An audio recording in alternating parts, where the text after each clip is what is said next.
Hello दोस्तों, एक बार फिर से स्वागत है आप सभी का हमारे YouTube चैनल पढ़ाई विद पीके में। तो दोस्तों, आज हम ज्ञान सेतु के सुबोध कार्य पुस्तिका के विज्ञान भाग पर चर्चा करेंगे। इस विज्ञान भाग से संबंधित पहले भी हम कुछ वीडियो बना चुके हैं। यदि आपने उन वीडियोज़ को नहीं देखा है तो इन वीडियोज़ को देख लें। और वीडियो शुरू करने से पहले यदि आपने मेरे चैनल को सब्सक्राइब नहीं किया तो वीडियो के नीचे जाकर लाल रंग में लिखा सब्सक्राइब बटन दबाकर मेरे चैनल को सब्सक्राइब जरूर कर लें। तो उसके बगल में आपको एक घंटी भी दिख रही होगी, आप उन्हें भी दबाना ना भूलें। तो चलिए आज का वीडियो शुरू करते हैं। तो आज का हमारा वीडियो कक्षा 6 के अभ्यास कार्यपत्रक 5 और यूनिट 2 पदार्थ से संबंधित होगा। तो चलिए इनके सवाल को हम एक एक करके सॉल्व करते हैं। तो पहला सवाल दिया है, उचित विकल्प के सामने सही का हमें निशान लगाना है। आप देख सकते हैं यहाँ की मुझे एक प्रश्न दिए गए हैं और यहाँ पे आपको 4 विकल्प दिए गए हैं। तो को बोला गया उनमें से सही विकल्प के सामने आपको क्या लगाना है, सही का निशान लगाना। तो चलिए इसे शुरू करते हैं। तो पहला है मेरा सवाल कि निम्नलिखित में से पादप तंतु प्राप्त होते हैं। देखिए, पादप तंतु आपको पादप से ही प्राप्त होंगे। ऐसा है क्या कि पादप तंतु आपके बकरी से प्राप्त हो सकते हैं या फिर ऊँट से प्राप्त हो सकते हैं, फिर भेड़ से प्राप्त हो सकते हैं? नहीं, इन तीनों से आपको पादप तंतु प्राप्त नहीं होंगे। इसका मतलब है कि आपको इसी से पादप तंतु प्राप्त होंगे। तो फिर में क्या लगाइएगा, सही का निशान।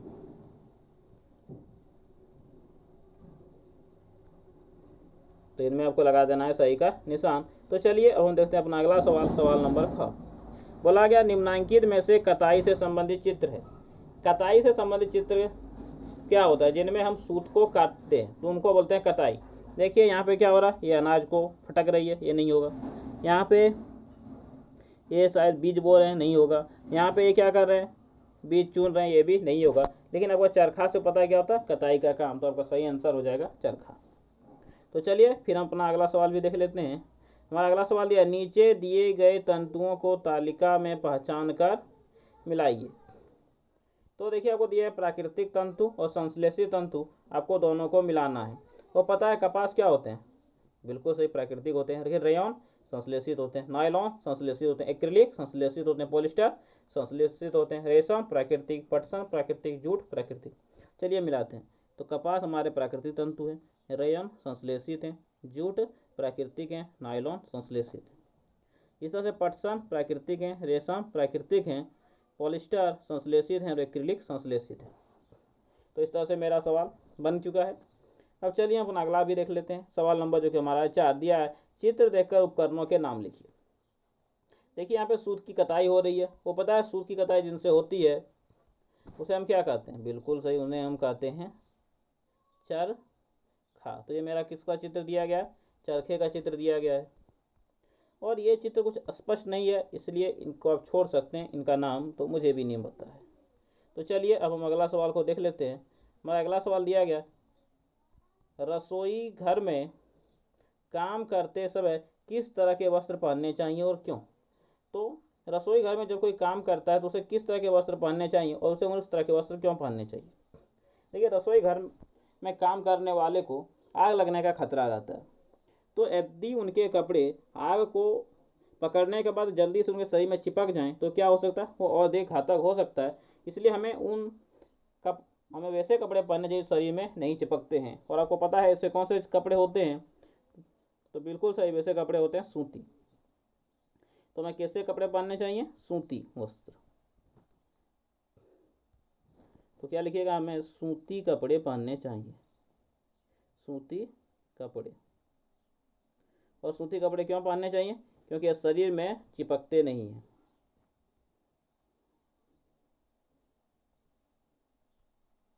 जलने के कारण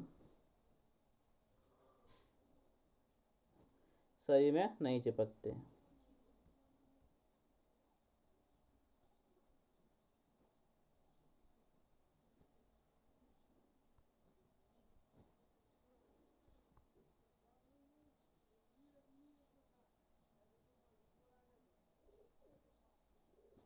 जलने के कारण ये हमारे शरीर में चिपकते हैं क्या? नहीं चिपकते हैं। तो आपको इसमें यही लिखना है कि सूती वस्त्र क्योंकि जलने का हमारे शरीर में नहीं चिपकते हैं।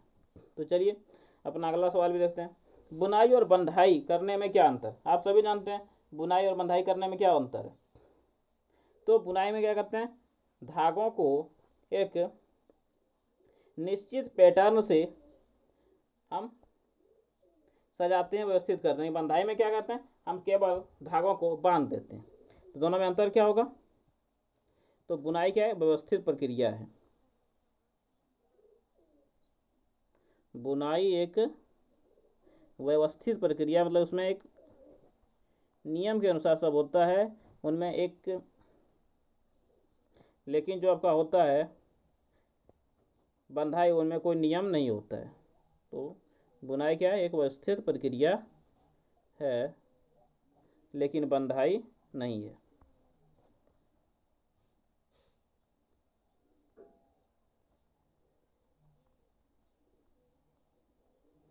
लेकिन आपका बंधाई की व्यवस्थित प्रक्रिया नहीं है। तो आप इन्हें इस तरह से अच्छे से लिख लीजिएगा। तो चलिए फिर अपने अगले सवाल पे चलते हैं। आप इन्हें अच्छे से एक बार लिख लीजिएगा। चलिए मैंने आपको स्क्रीन पे कर देता हूँ। तो बुनाई की व्यवस्थित प्रक्रिया है लेकिन कढ़ाई नहीं। तो चलिए फिर मैं अगला सवाल को जूम कर लेता हूँ।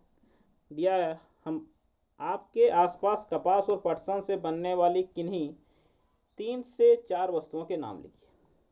तो कपास और पटसन से आपके आसपास जो वस्तुएं बनी गई हैं, आपको उनके नाम लिखने हैं। तो देखिए कपास और पटसन दोनों रुई होते हैं, और इनसे क्या बनाए जाते हैं, इनसे चादर बनाए जाते हैं। इनसे क्या बनाए जाते हैं, चादर बनाए जाते हैं। और इनसे कालीन बनाई जाती है। कालीन किन्हें कहते हैं, जो कारपेट को जिन्हें आप नीचे में बिठाते हैं ना, से कालीन बनाई जाती है। और इसे क्या बनाए जाते हैं, इनसे कपड़े भी बनाए जाते हैं। और साथ में इनसे आप बोरे भी देखते होंगे। पहले जो बोरा में जो आलू सब आता था, चावल वगैरह, वो सब क्या होते थे, तो पटसन फिर जूट के ही बोरे होते थे। तो इस तरह से हमारा पेज नंबर 8 होता है यहाँ पे समाप्त।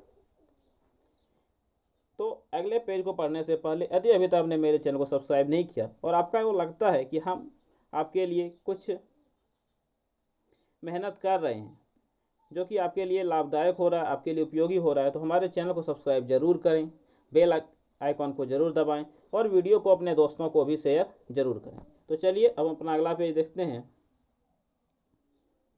हमारा अगला पेज आपका पेज नंबर 7 है। चूँकि पेज थोड़ा गलत तरीके से व्यवस्थित हो गया, इसलिए मैंने 8 को पहले बता दिया, 7 पेज नंबर बाद में। तो चलिए देखते हैं पहला सवाल। पहला सवाल दिया गया है, शेर एवं गाय के भोजन के आधार पर एक दूसरे से किस प्रकार भिन्न है, लिखिए। तो देखिए आपको पता है शेर क्या खाते हैं, तो शेर एक मांसाहारी है, वह मांस खाते हैं, लेकिन गाय शाकाहारी व मांस नहीं खाती है। तो वही हमें क्या करना है, तो यहाँ पे लिखना है, तो लिखेंगे शेर मांसाहारी है।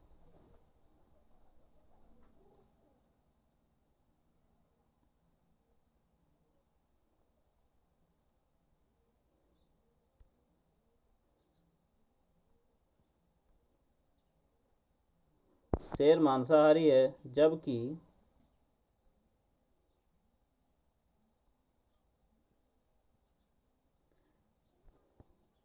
गाय क्या है, तो गाय शाकाहारी है। शाकाहारी मतलब कि जो मांस नहीं खाते हैं, जो पादपों को खाते हैं, तो गाय शाकाहारी। तो चलिए तो अपना अगला सवाल देखते हैं। हमारा अगला सवाल दिया गया, निम्नलिखित में से मेल न खाने वाले नाम पर घेरा लगाइए एवं कारण लिखिए। देखिए चने की दाल है, मूंग की दाल है, संतरा है और अरहर की दाल है। देखिए इन तीनों में क्या है, आपको दाल दिख रहा होगा, लेकिन ये संतरा का एक फल है, तो इसलिए अलग कौन हो गया, संतरा हो गया। क्यों, क्योंकि आप आंसर में क्या लिखिएगा कि संतरा क्या है, फल है।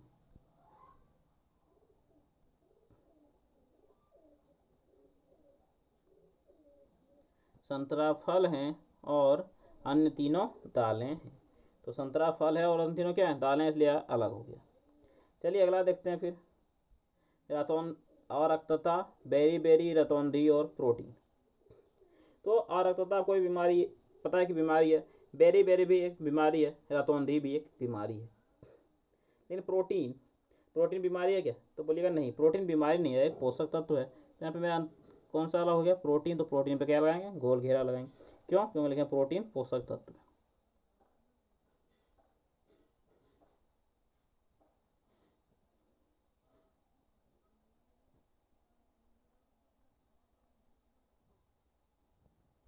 प्रोटीन एक पोषक तत्व है। और अन्य तीनों क्या हैं, तो अन्य तीनों रोगों के नाम हैं। देखिए फिर आपको यह सवाल दिया गया है, मनीष को मसूड़ों से खून निकलने की समस्या है, आपके अनुसार उसे कौन सा रोग हो सकता है, आप उसे किस प्रकार के खाद्य पदार्थ के सेवन का सुझाव दें। तो आपको पहले ही वीडियो में हम बता चुके हैं कि खून से निकलना जो बीमारी है वो क्यों होता है, विटामिन सी की कमी के कारण होता है। उस बीमारी का नाम क्या होता है, तो बिल्कुल सही, उस बीमारी का नाम होता है आपका स्कर्वी। तो उन्हें कौन सा रोग है, तो उनके रोग का जो नाम है वह है स्कर्वी नामक रोग। तो मनीष को स्कर्वी नामक रोग है, और बताए थे कि स्कर्वी नामक रोग विटामिन सी की कमी से होता है, इसलिए क्या सुझाव देंगे, तो अब उन्हें सुझाव देंगे क्या खाने का, तो खट्टे जो फल होते हैं अब उन्हें खट्टे फल खाने का सुझाव देंगे।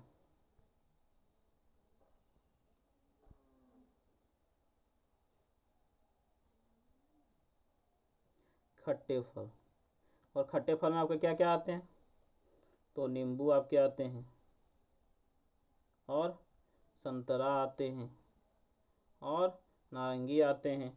आप इन सभी को भी लिख लीजिए। तो चलिए फिर अपने अगले सवाल पे देखते हैं। ये सवाल आपके सोच से संबंधित है कि आप किस प्रकार से सोचते हैं। दिया है, एक शादी समारोह में 300 लोगों के लिए खाने की व्यवस्था की गई है, परंतु किन्हीं कारणवश 200 लोग ही आ पाए, बचा हुआ भोजन बर्बाद न हो, इस हेतु आप क्या सुझाव देंगे, कोई 4 बात लिखिए। तो देखिए क्या बोला गया, 300 लोग के खाने की व्यवस्था की गई है, लेकिन 200 लोग ही आते हैं, 100 लोग नहीं आते, तो क्या करना है। तो आपने आसपास देखते होंगे जब भी कहीं पे कोई निमंत्रण का आयोजन होता है तो देखते हैं खाना एक बार में नहीं बनाया जाता है, खाना 2 या 3 बार में बनाया जाता है। तो पहला क्या होगा कि भोजन को एक बार में ना पकाना, तो उसका पहला जो हो जाएगा कि भोजन को एक बार में ना पकाना। तो अब 1 नंबर दे के लिखिएगा, भोजन को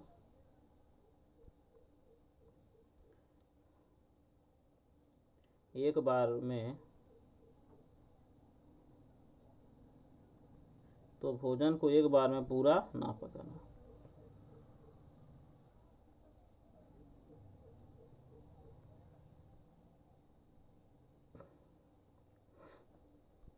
तो ये आपका पहला हो गया। और आप उसका क्या सुझाव दे सकते हैं उन्हें, अब दूसरा उन्हें सुझाव दे सकते हैं कि मान लीजिएगा मेरा खाना बच गया, तो उन खाने को क्या करना चाहिए, तो उन खानों को परिरक्षित कर देना चाहिए, मतलब खानों को हमें जमा करके अच्छे से रख देना चाहिए फ्रिज में या फिर कोई अन्य चीज़ में, ताकि उन्हें और दिनों तक खाया जा सके। तो खाने को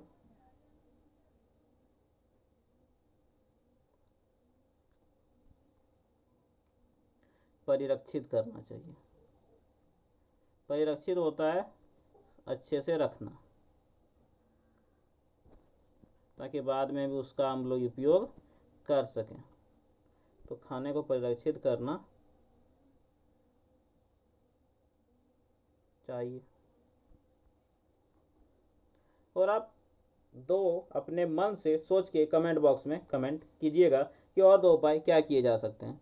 तो चलिए आज हमारा वीडियो यहीं पे समाप्त होता है, और वीडियो समाप्त करने से पहले एक बार फिर से आप लोगों से आग्रह है कि यदि आप लोगों ने मेरे चैनल को सब्सक्राइब नहीं किया है तो मेरे चैनल को जरूर से ज़रूर सब्सक्राइब करके बेल आइकन बटन को भी ज़रूर दबा दें, ताकि हम जो भी वीडियो बनाएं वो आप तक पहुंचे, और इस वीडियो को अपने दोस्तों के साथ भी शेयर कीजिए।